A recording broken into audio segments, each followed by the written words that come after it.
So a father turned his son into a madman just to be a senior man in their kingdom. Story time. Johnson was a madman in the 1980s in one village in Delta State. He was well known by everyone because he's a madman.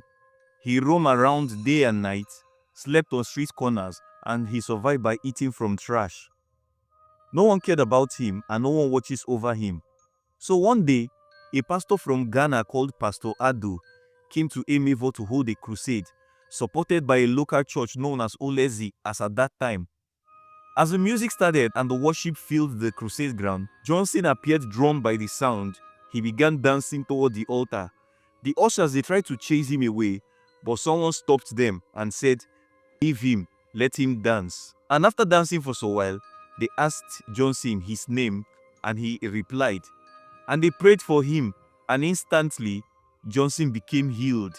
And right there at the crusade ground, his hair was cut and he was cleaned up and given a new clothes.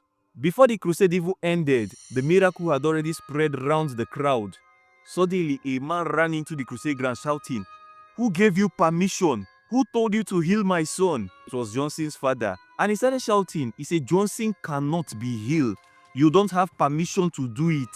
He claimed Johnson as his property, and he said no one had right to heal him. Pastor Ado calmly replied, "God does not need permission to heal anybody." The man refused to listen. He took Johnson home and he locked Johnson inside the dog cage. And he kept him there for 1 full week without food or water. Church members came several times to beg him, but he refused to let anyone see Johnson. And later, Pastor Ado sent a message to him saying, "If anything happened to Johnson, he will be buried. But your own situation, you will not even have a body to bury." The man laughed and said the pastor was only telling stories.